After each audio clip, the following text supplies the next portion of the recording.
नमस्कार, म सुरेश राई। आज थोरै दुई शब्द नेपाल आमाको माया र सम्मानप्रति बालेन शाहको आशा या निराशा नेपाली जनतामा पर्न गएको दुविधाको विषयलाई चरी शीर्षकमा उहाँको लागि दुई शब्द राख्न चाहे। यो भिडियोलाई अन्तिमसम्म हेरेर प्रतिक्रिया दिनुहोला है त। चरी आकाश छुन्छु भन्छौ, धरतीलाई छोडेर जान्छु भन्छौ। चरी आकाश छुन्छु भन्छौ, धरतीलाई छोडेर जान्छु भन्छौ। जानु त जाऊ चरी, जानु त जाऊ चरी।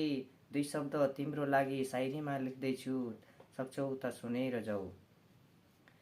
जानु त जाऊ चरी, धेरै माथि जाऊ, यद्यपि फर्केर आउन सक्ने गरी जाऊ। जानु त जाऊ चरी, धेरै माथि जाऊ, यद्यपि फर्केर आउन सक्ने गरी जाऊ। त्यहाँ सूर्यको तापमा पर्न सक्छौ, कालो बादलमा डुब्न पनि सक्छौ। त्यहाँ सूर्यको तापमा पर्न सक्छौ, कालो बादलमा पनि डुब्न सक्छौ।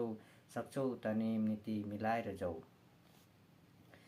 विडम्बना त्यहाँ समात्नलाई हाँगा पाउने छैनौ, टेक्नलाई धरती पाउने छैनौ।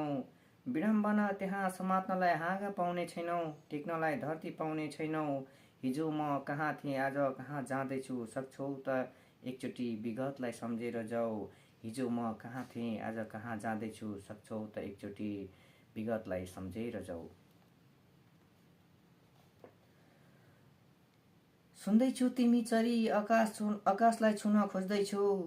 सुन्दैछु तिमी चरी आकाशलाई छुन खोज्दैछौ, त्यसैले त हजारौं जेन्जीको सपनालाई रुवाउँदैछौ। सुन्दैछु तिमी चरी आकाशलाई छुन खोज्दैछौ, त्यसैले त हजारौं जेन्जीको सपनालाई रुवाउँदैछौ। पृथ्वी गोलो छ यहाँ, सत्य यही नै हो चरी। एक दिन हजारौं खुसीको भिडमा तिमी एक्लै रुँदै हुनेछौ। सत्य यही नै हो चरी, एक दिन हजारौं खुसीको भिडमा तिमी एक्लै रुँदै हुनेछौ। आकाशलाई छुन्छु भन्दा इगलको पन्जामा पर्न सक्छौ। आकाशलाई छुन्छु भन्दा इगलको पन्जामा पर्न सक्छौ। धरतीमा टेक्न खोज्दा पिञ्जडामा पर्न सक्छौ। तिमी भन्दा ठुला ठुला इगलहरूलाई घुँडा टेकाउने देश हो यो। सक्छौ त यो दुई शब्द दिमागमा लेखेर जाऊ। सक्छौ त यो दुई शब्द दिमागमा लेखेर जाऊ। हस् त, धन्यवाद।